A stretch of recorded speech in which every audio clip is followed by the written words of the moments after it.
Okay, cool.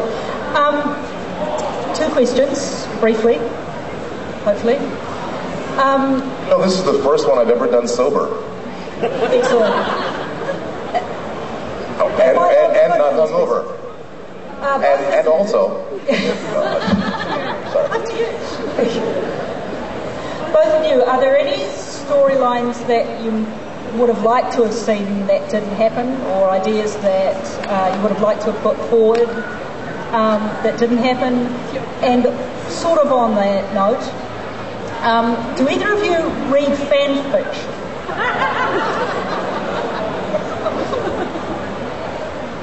Why is that funny? Oh, you know what? Because they have a lot of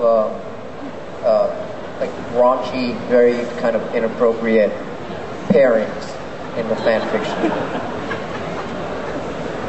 Like you and Daniel.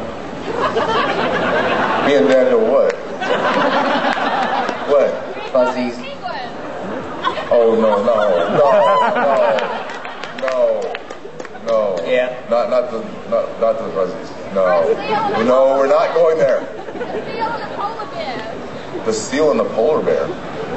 Oh. Yeah. No, we don't read the fan fiction. No. Well, we barely read the script. Well, it's difficult to read anything of fan fiction because, especially if you write on the show, which I do. So it's just best to not and I'm not technologically savvy, so I don't actually go on the internet at all. And you know, I mean, honestly, with some of the fan fiction. From what I've heard, some of it gets a little out there, and kind of on a serious note, this is our work. These are people that we have invested many years of our lives and our craft into. So, you know, honestly, we're really not interested in seeing deviations from our work. You know, we like to consider ourselves professional artists and craftsmen. And hopefully you get the benefit of that when we're done. So, you know, in our minds, we want to keep it that way. Wait, how different is the fan fiction? Why is that funny? Is it really that different? Yeah, pretty different. Some of it is. You seem to be taking particular enjoyment in this. Here, come up here and say your favorite fan fiction story. I don't read much. Oh. Okay, I'll tell you. Okay. There's children here. Just that one we just thought of. I think we should all write it. Daniel is a polar bear. Teal'c is a seal. Oh, I know. Oh my God, that is brilliant. Who wants to Please start? hire her. Chapter 1. She's crazy. She's crazy. I think it has to.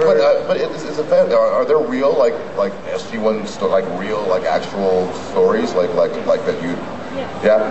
There's one where you're all babies.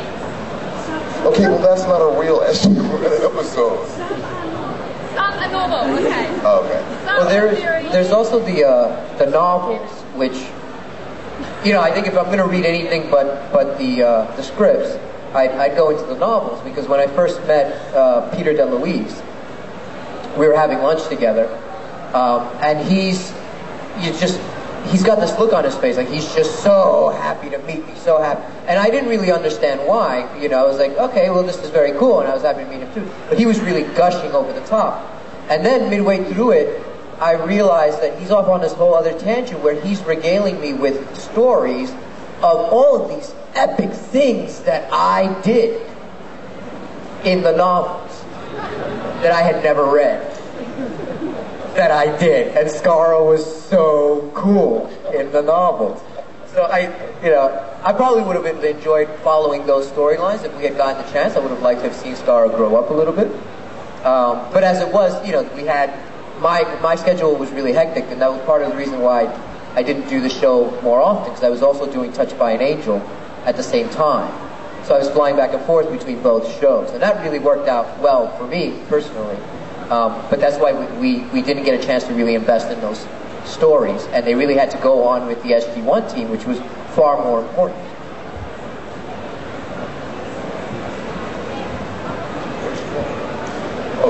Yes. Alexis, what did you think of how Star went out of the series? I mean, did you think that kind of left it hanging, or were you happy with that?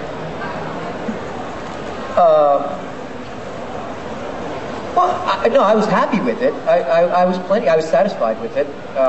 We all ascended. Again, when you're not there all the time, there's always a little bit of, one, when you're not there all the time, and two, when you have such a close relationship, as I did with everybody who was on it, you're always going to feel a little sense of that gap, Does that make sense? Those missing pieces. But there's not only nothing you can do about that, you have to really be satisfied and accept the wonderful storylines that we did get, and really be appreciative of that. And more importantly, I think it's, the important question is how did you guys feel about it? Were you happy with it? Were you satisfied with it? Because really, at the end of the day, that's my primary concern, is what were you satisfied with?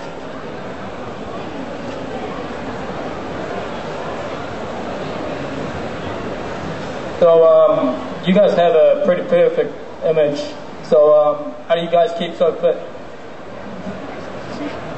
Lots of McDonald's.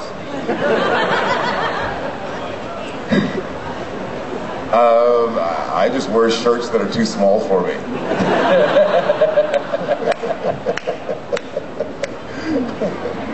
No, it's definitely a time investment. For me, I would get up at 4 in the morning before we'd shoot and work out and not eat a whole lot. So inside me, there's an 800-pound man waiting to get out. Yes, pretty much the same.